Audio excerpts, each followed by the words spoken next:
Assalamualaikum warahmatullahi wabarakatuh. Siapa yang menyangka bahwa ada seseorang yang meninggal saat setelah mendengar salah satu ayat suci Al-Quran? Di sini admin akan menceritakan kisah seorang ulama sufi bernama Mansur bin Ammar yang secara sengaja membacakan salah satu ayat Al-Quran, namun ternyata menyebabkan orang lain meninggal dunia setelah mendengarnya. Tentu atas izin Allah Subhanahu wa Ta'ala. Diceritakan, seorang ulama sufi bernama Mansur bin Ammar yang tinggal di daerah Marwah, termasuk wilayah Basrah, suatu ketika sedang melaksanakan ibadah haji. Dalam perjalanan ia singgah dan tinggal di Kufah untuk sementara waktu. Malam harinya, ia keluar dari penginapan dan berjalan menyusuri jalanan yang gelap. Tiba-tiba dari suatu rumah terdengar suara seseorang sedang berdoa. "Ya Robi, demi keagungan dan kebesaran-Mu, sungguh aku berbuat maksiat itu bukanlah kumaksudkan untuk menentang-Mu, dan bukan juga karena kebodohanku akan hukum-hukum syariat-Mu, tetapi semua itu terjadi karena kesalahanku, karena kelengahanku, karena aku terlalu mengandalkan kemurahan-Mu akan menolong keadaanku. Ya Robi, betapa bodohnya aku telah berbuat maksiat ini, tetapi terimalah hujahku, pengakuan dan alasanku, karena jika tidak, kesedihan yang panjang akan selalu menyiksaku." Setelah cukup lama menunggu, Ibnu Ammar tidak mendengar lagi lanjutan doa itu.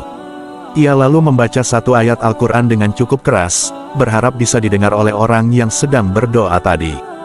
Ayat tersebut adalah Al-Quran Surat At-Tahrim ayat 6, yang artinya adalah, "Wahai orang-orang yang beriman, peliharalah dirimu dan keluargamu dari api neraka yang bahan bakarnya adalah manusia dan batu, penjaganya adalah malaikat-malaikat yang kasar, keras, dan tidak mendurhakai Allah terhadap apa yang diperintahkannya kepada mereka dan selalu mengerjakan apa yang diperintahkan Allah kepada mereka." Setelah membaca ayat tersebut, Ibnu Ammar mendengar suara jeritan keras serta seruan yang menggetarkan. Tetapi setelah itu ia tidak mendengar suara apapun lagi, karena itu ia berlalu pergi dan kembali ke penginapannya. Dan keesokan harinya, Mansur bin Ammar kembali melewati rumah itu. Ia mendengar suara ratap tangis seorang wanita di dalamnya. Beberapa orang tampak datang melayat karena ada yang meninggal di dalam rumah tersebut.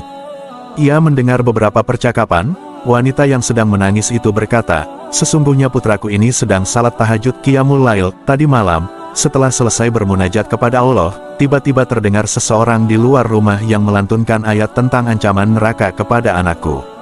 Aku pun mendengarnya saat itu. Setelah mendengar ayat tersebut, anakku langsung kejang dan ia meninggal dunia. Semoga Allah tidak memberikan pahala kepada orang yang melantunkan ayat tersebut." Ibnu Ammar sangat terkejut mendengar perkataan tersebut. Ia segera pulang dan menangis merasa sangat menyesal.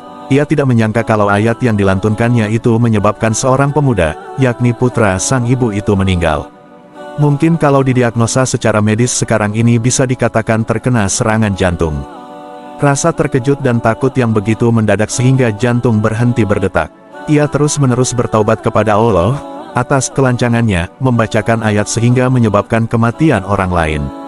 Pada malam harinya, Ibnu Ammar bermimpi bertemu dengan seorang pemuda dalam keadaan yang sangat baik. Entah kenapa ia mengenali pemuda itu adalah yang meninggal karena lantunan ayat Al-Quran yang dibacanya. Padahal ia belum pernah bertemu atau mengenal dia sebelumnya, seolah ada bisikan gaib yang memberitahukan hal itu kepadanya.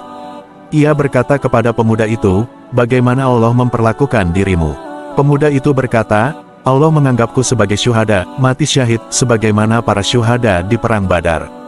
Ibnu Ammar menatap pemuda itu penuh takjub sekaligus heran. Ia berkata, "Bagaimana bisa begitu?" Pemuda itu berkata, "Para syuhada Perang Badar itu ditebas oleh pedang-pedang orang kafir hingga tewas, sedangkan aku tewas ditebas oleh pedang Allah yang Maha Pengampun."